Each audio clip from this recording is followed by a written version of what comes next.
पायल की शादी बड़ी धूमधाम से हुई थी, लेकिन शादी के वक्त पायल से एक बात छिपाई गई थी कि उसका पति थोड़ा कम दिमाग का है। यह बात जब पायल ससुराल गई तो सुहाग रात के दिन पता चली। उस समय बहुत रोई थी। पायल का पति वैसे तो मजदूरी करता था और पैसे भी कमाता था, इस वजह से खाने पीने की कोई दिक्कत नहीं थी। लेकिन एक औरत को सिर्फ खाना ही सब कुछ नहीं होता है, उसकी शारीरिक ज़रूरतें मायने रखती हैं। पायल का पति जैसे ही शाम को घर लौटता तो वह पायल के पास सोने की बजाय अपनी माँ के पास सोने चला जाता था। दुनिया में कोई ऐसा पति होगा जो ऐसा करेगा, यही सोच सोचकर पायल ने 3 साल गुजार दिए। लेकिन अब पायल से बर्दाश्त नहीं हो रहा था। पायल के घर में एक देवर था जो अब जवान हो चुका था। उसे देख देख कर पायल ने 3 साल बिता दिए। एक बार तो पायल ने मन बना लिया था कि वह अपना शरीर देवर को सौंप दे। उसका देवर भाभी बोलकर मजाक करता था, लेकिन उन बातों का जिक्र कभी नहीं करता था। पायल के देवर की भी शादी तय होने वाली थी। इस वजह से पायल और उदास रहने लगी।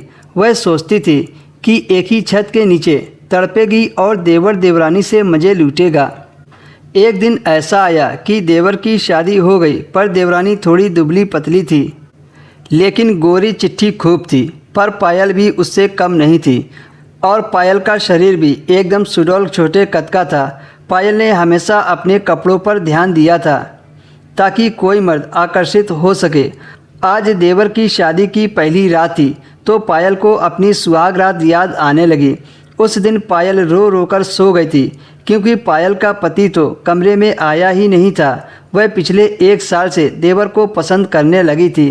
तो पायल ने खुश होकर अपने देवर का रूम सजा दिया और अपनी देवरानी को ले जाकर उस रूम में बैठा दिया। वह ना चाहते हुए भी यह सब कर रही थी। पायल देवर को पसंद करती थी। सोची कि थोड़ी सेवा कर दूंगी तो शायद कभी उसका मन पलट जाए और वह पायल की बाहों में समा जाए। रात के 10 बज रहे थे तो पायल ने देवर की बाजू पकड़कर उसके रूम में छोड़ दिया। अगले 1 घंटे बाद वह आंखें मलमलाता हुआ बाहर निकला। पायल बाहर बरामदे में ही चारपाई पर लेटी थी। पायल को देखकर काफ़ी आश्चर्य लगा तो पायल ने देवर से पूछ लिया कि कैसी रही पहली रात। अचानक वह उदास हो गया और पायल की चारपाई के सिरहाने बैठ गया। जब पायल ने दोबारा पूछा तब भी वह चुप रहा। पायल ने अपने देवर के कंधे पर हाथ रखा और फिर से पूछा, देवर जी बताओ ना क्या हुआ।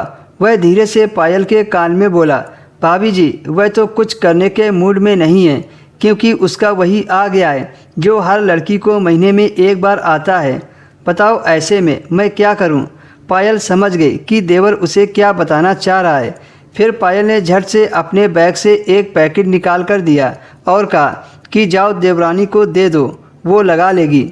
वह पैकेट को हाथ में लेकर अंदर गया और तुरंत वापस आकर पायल की चारपाई पर बैठ गया।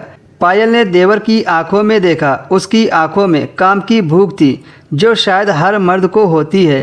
पायल ने कहा, कोई बात नहीं देवर जी, बीवी नहीं तो क्या हुआ, भाभी तो है। फिर उसके बाद पायल ने देवर को